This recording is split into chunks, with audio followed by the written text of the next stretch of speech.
Hello friends Annapurna छुंक को आपण मानक पुणी थे स्वागत। आज वीडियो में आपण मान सहित शेयर करी आउ गोटे रेसिपी जोटा कि बिना पियाज रसुण रे। तो चलतु रेसिपीटा को स्टार्ट करनबा। से रेसिपीटा मुझे नहीं सेमिया से भी 3 कप ये जो कपटा आपण मैंने देखिपे ये मुझे 3 कप सेमिया। तो केमती कौन ताको आपण मैंने प्रिपेयर करेंगे बिना पियाज रसुण रे यहाँ बहुत जबरदस्त आउ टेस्टी लगी था। चलतु रेसिपी प्रिपरेशन आरंभ करवा। ये आपण मैंने देखिपे मु 1 कप रे 3 कप नहीं सेमिया। ये नेक्स्ट देखिपे मु गैस रो फ्लेम ऑन करी कड़ाई गोटे बसई नी आठी गोटे स्पून तेल देची। ये जो तेलटा पकई सारा तेलटा जिते गरम हो गला मुझे पकेली ये सेमियाटा को। ठीक अच्छे आपण मैंने भी सेमती पकईकी एमती अल्प टिके हल्का कलर आसवा पर्यंत भाजी ने सेमियाटा को।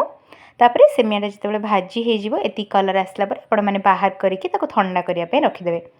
तापर ये देखिपे से कड़ाई ही मुझे आउ गोटे स्पून तेल एबे बर्तमान तेलटा जिते गरम हो फुटण नेबी ये यूज करने जेमिति कि सोरिष नेबी हाफ टी स्पून।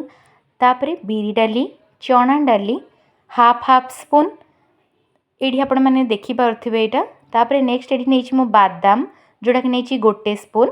तो एतिकी को मु कौन करी जिते तेलटा गरम हो पकईदेवी। आपण मैंने चाहिए फर्स्ट सोरिषटा पकईकी एगुड़ा पकई पारे ना तो नहीं एमती डायरेक्ट पकई पारे। तापर मुझे गोटे कंचा लंका को भांगी पकई देछि एठी। तापर मु अल्प टिके भृसंग पत्र एथि यूज करी। भृसंग पत्र पकईवा द्वारा यार टेस्ट और ये भल लगी था। आपण मैंने एमती पकई पारे।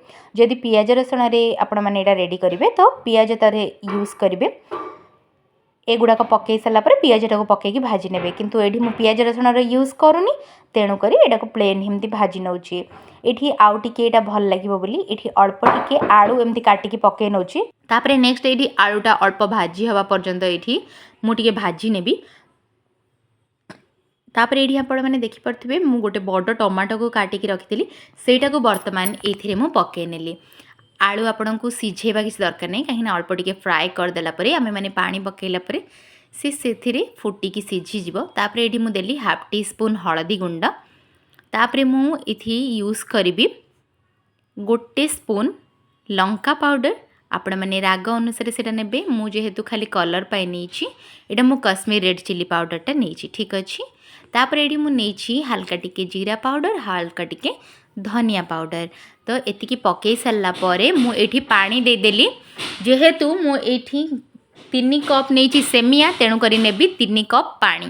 तापर नेक्स्ट ये मुझे 1 ରୁ 1.5 स्पून लुण जेतिकी भाग सेमिया नेबे सेम ही नेबे पानी। ठीक अच्छे तो 3 कप नहीं मुझे सेमिया और 3 कप पानी। तापर जो पानीटा पूरा कंप्लीट फुटीज गैस फ्लेमटा को मुझे स्लो कर देकी एटा को बर्तमान ये जो सेमियाटा को भाजिकी रखी ये मिसई नेली। तापर कौन करार अच्छी आपण मानक मिसई देकी सांगे सांगे गैस फ्लेमटा को हाई करने आउ किछि जहाँ भी आपण मैंने कवर करने रखी थे से कवर करके देदेवे। ठीक अच्छे तापर ये कवर करके किसी समय पर काढ़ला आपण मैंने देखिपे सेमिया उपमाटा पूरा कंप्लीट रेडी हो जाइए आउ भल भाव में सिझी जाइए। आपण मैंने बिना पियाज रसुण एमती गोटे टेस्टी उपमा रेडी करके खाई पारे जोटा कि आपण मैंने मॉर्निंग ब्रेकफास्ट नहीं पारे। यहाँ गोटे हेल्दी वर्जन आपण मैंने हेल्दी फूड रे खाई पारे मॉर्निंग ब्रेकफास्ट हो किंबा इवनिंग रे आपण खाई पारे।